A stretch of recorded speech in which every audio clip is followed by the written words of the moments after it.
You're listening to the Save the Date podcast, where we talk all things weddings, jewellery and romance. With love from Cullen Jewellery.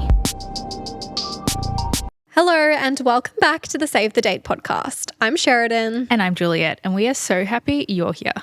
Today, we're going to go through some of the most common wedding day regrets. So you only get to have your wedding day generally once, or wedding weekend. Yeah, hopefully but once. It's fine if it's more than once. It is, of course, fine if it's more than once, but generally only once with this one person, I guess. Yes.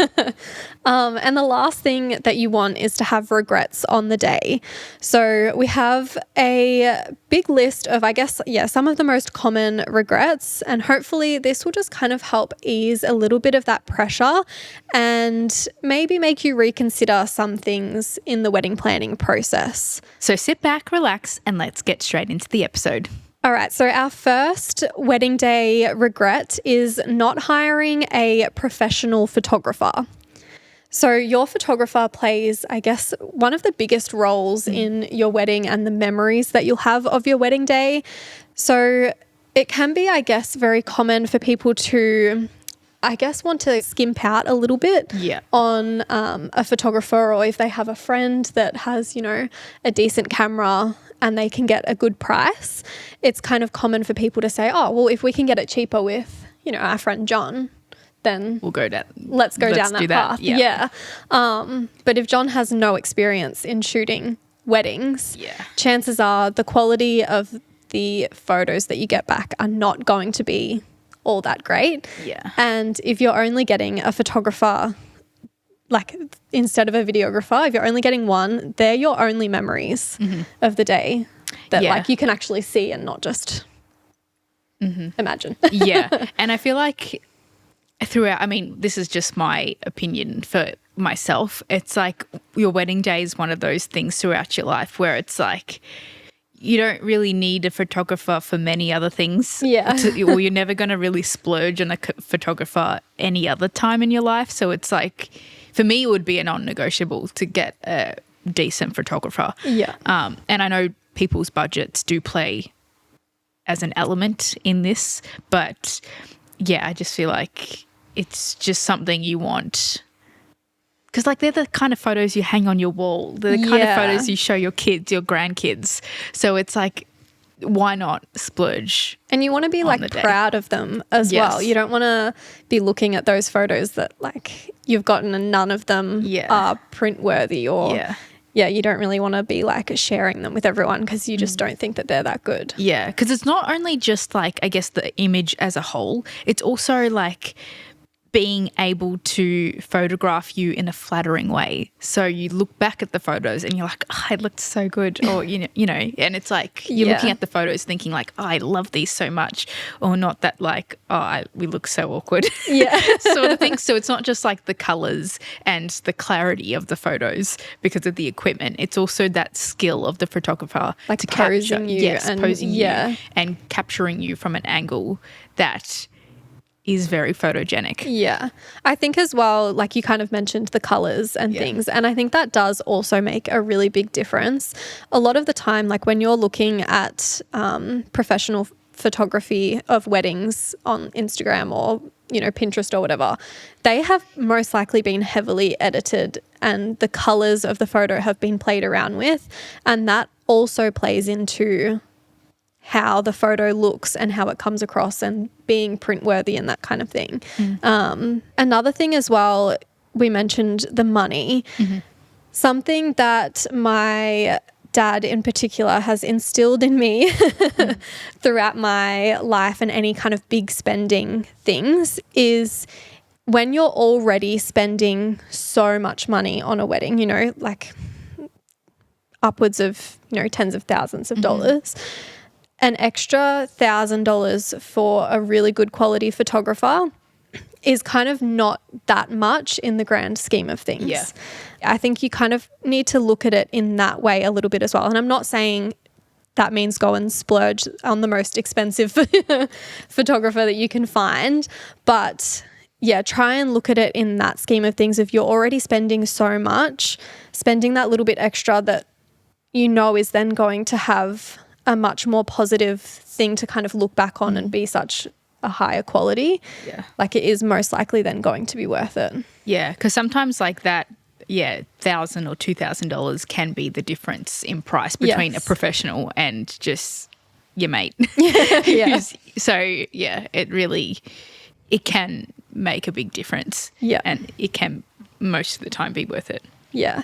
And you also want to make sure that you kind of get along and can build a relationship with your photographer as well, because you are spending so much time with them. And I think that might be another reason why people are like, oh, well, if our friend does it, we get along with them really well. So kind of we already have that rapport built with them to be able to have it be comfortable.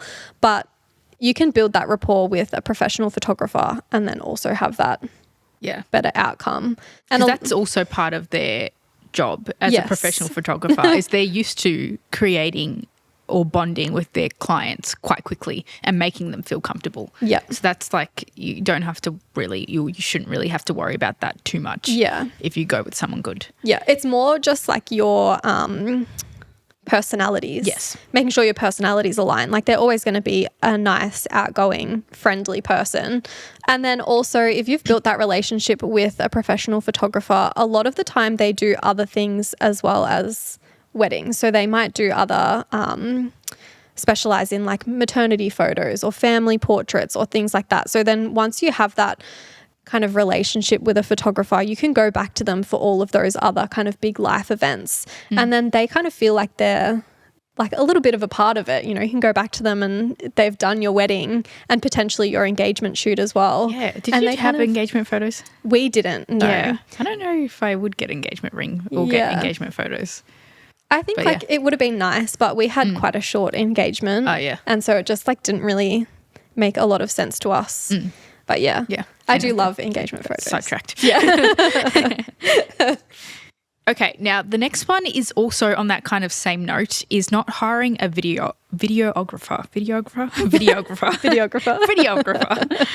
And I guess, out of the two, I would say if you have to get rid of one, I would say prioritize the photographer. Yes. But a videographer, I can't say that word, videographer is almost as equally as important. I agree. If you're more so, I guess, when it comes to tossing up between, again, a professional and maybe a family member, just because, again, you're just going to get that that next level of quality coming through. Also, a videographer that has like a lot of wedding experience, they can pick up on things that that someone who's not a professional probably would never have picked up on. And they also give you like prompts to talk about things, and then all of a sudden you have this beautiful kind of montage of you talking about your partner or your partner talking about you that someone that's not a professional probably wouldn't have ever thought to ask you that question that would prompt kind of that feeling and those words to come out as well. So I think that's another really special thing about a videographer, because like just having a photographer, you won't get that talking sound element as well. Yeah, and it's kind of nice like having an actual video over photos of the day. Like I feel like you can capture so much more in video, kind of like you were just saying with like talking about your partner and stuff. Like you're not going to get that obviously with a photo. And it's nice to kind of be able to watch that back and kind of relive and re-experience the feelings you were having right in that moment on the day. And again, it's like you're not going to get that from photos. So it can be really sweet. Yeah, even also something like speeches, that you're not going to have that if you only have photos. You're not going to be able to go back and watch someone's speech, like especially, I feel like groomsmen always have really funny speeches, or like just like funny moments and things like that. And also you will sort of get this with a photographer, but if, a few years after your wedding you have like older family members that have passed away, with a video you kind of really get to see them. That's a good one. Yeah. I think it just makes that a little bit more special as well, rather than just looking at a photo of you and your grandma, just as an example. You might have a beautiful video of an interaction that you had with them, or something that they said, or their reaction to you potentially walking down the aisle, or something like that, that kind of just brings them back a little bit. Yeah. So yeah, that's another one to kind of think about with videographers. And I think probably one of the main arguments that someone might have about not getting a videographer is that you kind of feel like you're not going to watch it. And although, yes, you might not watch your full wedding day every single week, if you have, you know, a 4 to 5 minute little highlights reel, you can easily watch that once a week or once a month with your partner or by yourself, or show people that want to know what your day was like. And I think that it's just so special, to be able to go back and rewatch that. Yeah, especially, in particular, that little highlights reel. Like, because I really enjoy seeing people's wedding videos and stuff, and seeing, just little moments from the day to get a feel for, what everyone was wearing even. Just like seeing all like the flowers and just all the really cute moments from the day. Like, I love seeing that from different people. So, I feel like it is quite nice to just be able to have that on hand and just be able to just chuck it on just whenever, just when you need to pick me up. Yeah. When you want to reminisce on the day. Something else I think to think about is, and this is with a lot of things, if you're tossing up a videographer, a better photographer, any kind of other element that might cost an extra money, and you might be kind of thinking, no, I won't do that due to your budget. I think the first thing to potentially look at is your guest list. Overall, your guests and catering and that kind of thing is going to be your most expensive cost. So if you potentially have people on your guest list who you actually don't really care to have there, I would say, or plus ones, I would say that they are probably, you're going to value having the videographer over having all of these people that you don't care to have at your wedding. Yep. So if that's your main reason, if budget is your main reason for not having a videographer, then look to your guest list first. Yeah. And then also, if you're someone who is on the fence about whether or not to get a videographer for whatever reason, you're probably going to be most likely to regret not getting one. Yeah. If you absolutely do not care about a videographer, you're less likely to regret it. But yeah, no one's ever, we spoke to a videographer a couple episodes back, and he literally even said as well, he's like, no one's ever regretted getting a video done. Yeah. So do with that what you will. Yeah. All right. Our next thing that you may regret is not having a first look. So basically, a first look is right before everything, the ceremony. You have a moment with your partner where you see each other and have a first look. And this is usually done in private, so it's just the two of you. It's a really kind of sweet moment where, you can just kind of take it all in and, see each other for the first time before walking down the aisle. Yeah, I think a first look can also take a lot of the pressure off of that first moment being in front of all of your guests. It can be like a very special moment between just you and your partner, not having that kind of outside view of everybody else, kind of all eyes on you while you're just trying to have that nice moment, I guess, with your partner. First looks are also absolutely a lifesaver when it comes to time. Generally speaking, you will do your first look and then you'll have your portraits taken with your partner. I guess traditionally your portraits would be after your ceremony. So it kind of just means that all of those portraits and, would you say not that getting portraits are ugly, but the more formal kind of boring, I guess, stuff. Yeah. It gets that out of the way. And then after the ceremony's over, then you can enjoy cocktail hour with your guests, enjoy more, I guess, quality time with your partner. And then, kind of just makes, I guess, the flow of the day a little bit better because you're not getting taken away by your photographer from everything to go and get your portraits done. So, it's just something to think about. Not everybody who doesn't do a first look regrets it, but it can be quite common because of that reason of you getting pulled away from your cocktail hour. Straight after your ceremony, you go into portraits. And then, you kind of might not get that moment with your guests during cocktail hour. Yeah. Another reason for doing this, and this is probably a really big one, is if you're having a later ceremony and then you'll be going into your portraits after the ceremony, you need to consider the light of the day and sunset and all of that thing. If you're potentially having a ceremony at like 5:30 p.m. and the sun sets at 6:15, you're not going to get those like daytime portraits. So depending on your timeline for the day, doing a first look to be able to get those portraits done during daylight might be like the best option. Yeah. And you could always get a few extra photos taken afterwards as well if you wanted to get that like sunset photo. But it's definitely something to keep in mind when you're figuring out if you want to do one or not, or if you're going to be in darkness later in the day. Yeah.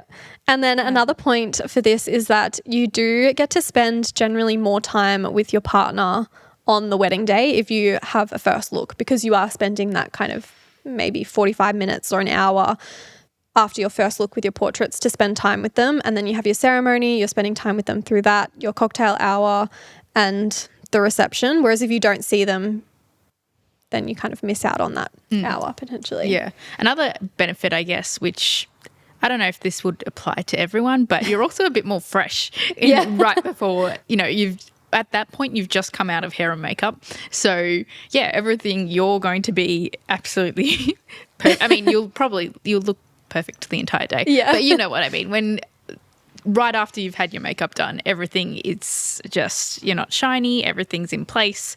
And because not everyone has, I guess, their makeup artist come through the entire day with them to touch up, and it's usually just your own touch-ups. So, I guess that's another benefit, is that everything's going to be fresh out of the makeup chair and hair. Also, like if you cry during the ceremony, then you might need a touch up before your portraits. But. All right, this next one is inviting too many people or inviting people just to please others. So it's like really common when it comes to wedding planning that your family members will want to have their say and potentially take control of the guest list. But you have to try and remember that it is your day. And obviously, if you've got parents that are paying for the wedding, I know this is when it can get, I guess, a little bit more tricky because they are the ones putting money into the wedding. So they want to be able to invite whoever they want. But it's really important that you kind of set boundaries with your parents or whoever it is that is kind of wanting to invite all of these people and say, this is the kind of day that we want. And if that doesn't include, all of your cousins or family friends or all of these other people, it shouldn't include those people. Yeah.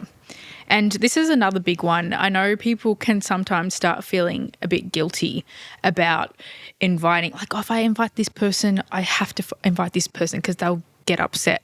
Like, I know in some cases that is the truth, that people will get annoyed or a bit cut that they didn't get an invite to the wedding. But at the end of the day, again, it comes back to what you want. And if you're only inviting someone because if you don't invite them, they'll get mad, then I know it's a tough one in those situations because, like, I don't want to say it can put, a rift in friendships, but I know sometimes that's definitely the reality.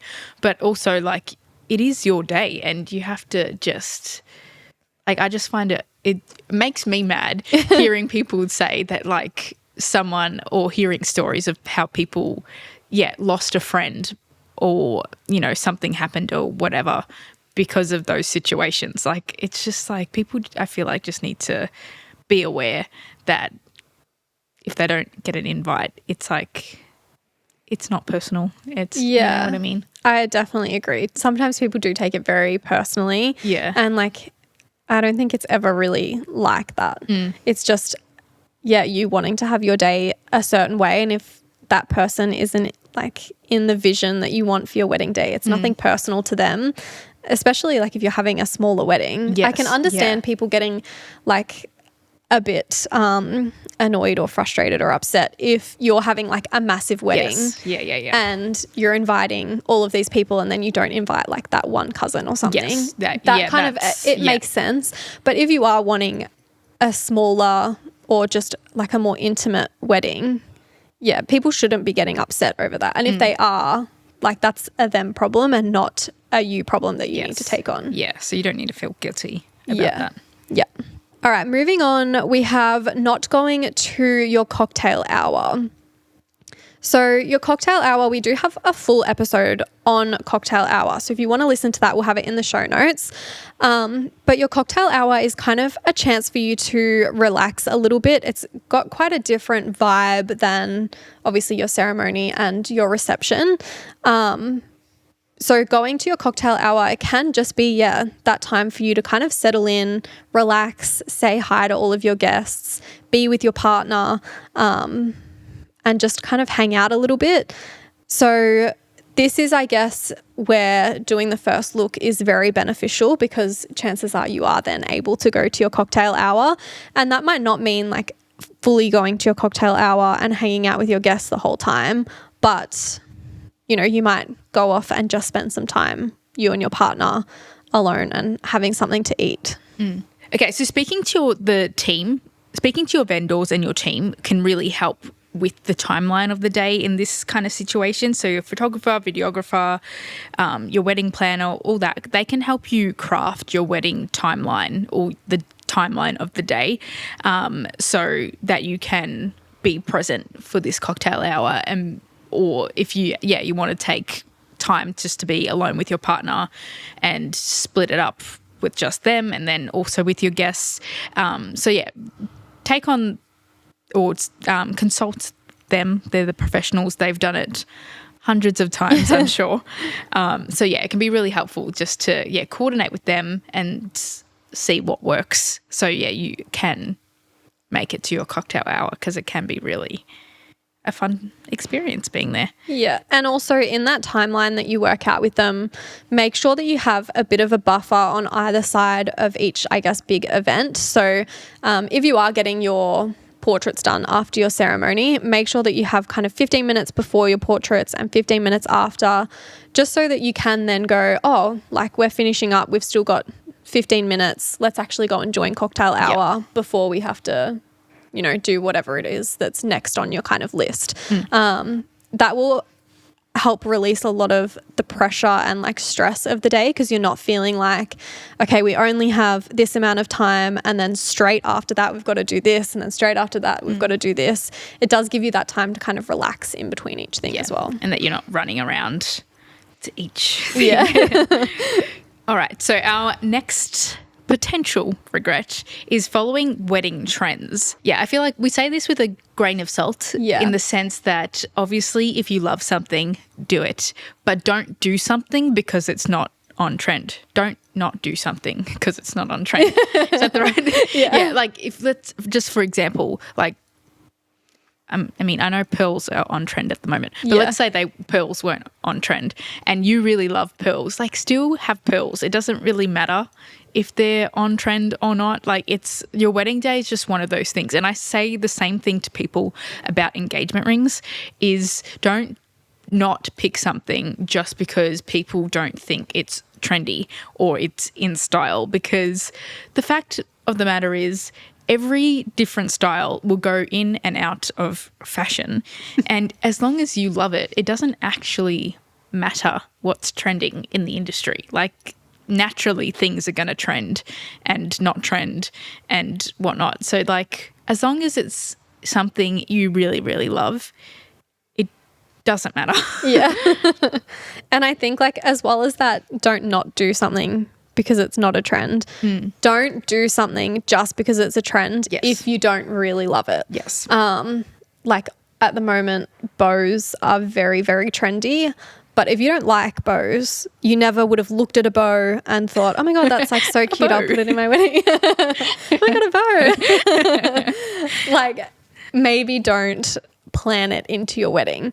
And like, especially with social media and TikTok, I feel like things go in and out of style so quickly these days. Like if you plan your wedding, say potentially around this bow trend, and your wedding is still 18 months away, by the time that comes around, like there's every chance that bows are no longer going to be in, and you might be looking at them and going, oh my God, like why did I plan my whole wedding it's around not me. this one trend? It's not trend. me. Yeah. It was just a trend that I saw that I thought was really cute at the time. Yeah. And now I don't like it and I can't back out because you're in too deep. You're in too deep. Yeah. Trends can, I guess, age your wedding very quickly. Like I said, you know, if you're planning something for 18 months away or whatever it is, and a trend is going to come and go in 6 months, it's going to be like very obvious that you had, say, a 2024 wedding in 2026 because you did that one trend that was only trendy for 6 months. And now it's like not. And then you might potentially look back and go, oh, why did I do pearls, or why did I do this or that? Yeah. Because it wasn't me. And now it's so obvious that that's when the wedding was. Yeah. And it's not. Yeah. And timeless, I feel like, I guess. Yeah. And I feel like that kind of mainly applies to, I guess, if you're just subtly including a trend, then I don't think it matters too much. No. Like if, let's say with the bows, if you've just got one bow in your hair, that's not obviously going to be that obvious. But if you're covering if you've got bows in your hair, you've got bows decorating everything, that's when it's going to be a little more obvious that, it was on trend. If it's not typically something you'd choose as a person sort of thing. Obviously, if you've always loved bows, like that's different, because then it's not on trend. It's just what you love. But I guess, keep that in mind. That if you do want to include a trend, you can do it in a more kind of subtle way. So it's still kind of timeless. Yeah, I think also on like the wedding trends kind of same thing is like there's the color of the year.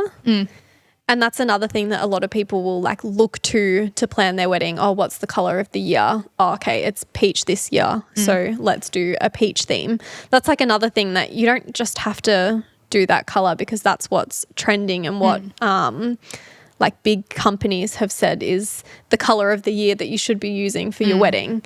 Like pick colors that you love, not just because they're popular. Yeah, for sure. Next up is probably one of the most common wedding day regrets, and it is not spending enough time with your partner. I think probably everyone that I have ever seen, talk about, spoken to, says, I wish I'd spent more time with my partner. Yeah. Me included. Yeah. Because, and like everybody says it, the day goes by so quickly, like it's gone in the blink of an eye. And it does. And because of that, it's so easy to get caught up doing other things, caught up with your guests, and then not actually spending that much time with your partner. And like being able to like actually talk to them and have a conversation with them, like that sort of stuff. Like I know there's blocks of the day, like the photos where you're with them for like an hour or whatever it may be, but like you're not necessarily talking to each other during that period because you're posing and whatnot. So I guess that can sometimes feel like it wasn't quality time throughout the day. Or so, it's like actually taking little breaks to like, oh my God. Yeah. and have that connection with them. Yeah. That is also, I think, where having like a good day of team, so your photographer, videographer, coordinator, whoever's going to be there like with you for most of the day, really comes into play, because on our wedding day, our photographer and our videographer constantly, like throughout throughout the night, throughout our portrait session, they'd say, guys, like, you just got married. Like, you are officially husband and wife. Like, take a moment to just like feel that. Yeah. And so them doing that kind of made you go, okay, yeah, we're not just getting photos done. Like, we actually just got married. Yeah. And it let you kind of sit in that feeling. So that's Yeah. another thing, that having those like professional photographers and videographers really do make a difference. Yeah. And it's like in those situations, it's like in the moment you're getting a chance to feel all that, but then they're also capturing you guys feeling that. Yeah. And it's genuine emotion, which is equally as like nice to capture. Yeah. All right. Our last most common wedding day regret is choosing the wrong people for your wedding party. This can be a really, really tricky one because you don't know, obviously, what's going to happen, you know, in 6 months' time or in 2 years' time after your wedding, if you are still going to be friends with all of these people. But it is quite common for people to fall out with their close friends after a wedding, and especially, you know, after you have children. Like so many people at kind of that age group who are getting married, I guess from like your 20s and up, you and your friends often are on very different paths.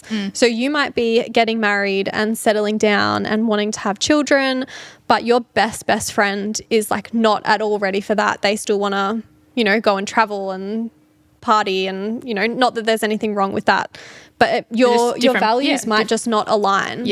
And so it is, and it's very sad, but it is quite common to not be close with the people that you were close with when you were, I guess, younger.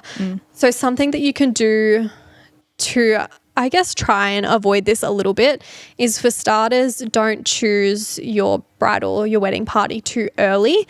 If you're planning a wedding for 18 months away and you choose your wedding party, you know, 18 months out from your wedding, you might end up having a falling out with those people, or just kind of drifting apart, even not necessarily a falling out, but you might just start drifting apart, and then you still have to have them in your wedding, or you have that awkward conversation of, hey, like, I don't think that you should be part of. I don't think it's right anymore. I don't think you should be part of the wedding party.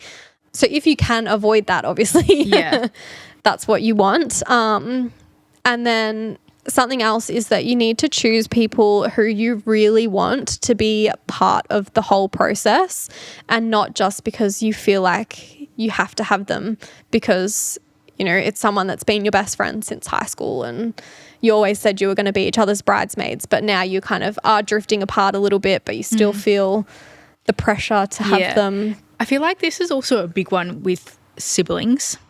I mean, I'm very lucky in the sense that I'm very close with my siblings, and they're my, like, absolutely, I'm going to pick them. But I know that's not all the case, or always the case for a lot of siblings. And I feel like, again, it's like there can be this pressure to choose your brother or sister because you're family.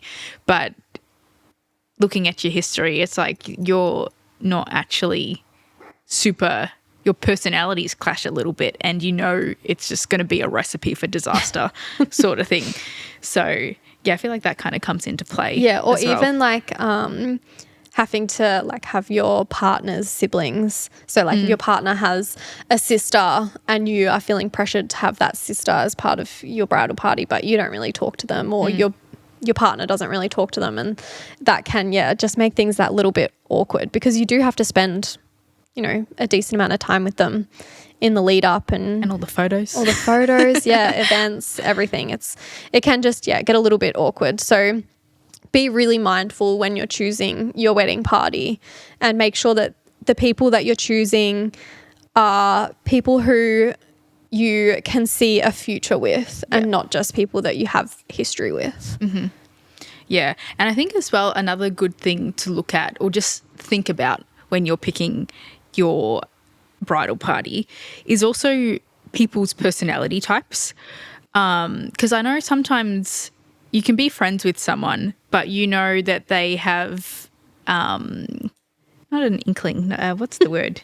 A tendency to be maybe slightly judgmental, or just slightly something in that realm where it's like sometimes their opinion isn't helpful, or they're too harsh with their opinion to the point where, like, if you're trying on dresses and stuff and they're being quite negative and saying that they hate every single one, even though you're kind of liking the dresses, it puts a bit of a downer on the day, or like, it just doesn't make you feel good.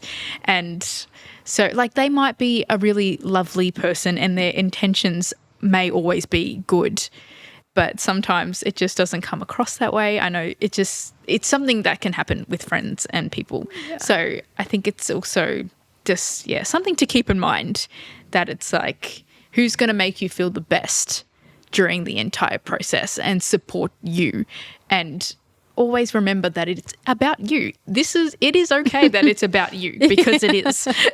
So you don't want people who are going to make it about them and make a fuss about things, which it's just going to add stress to you, and you don't want that.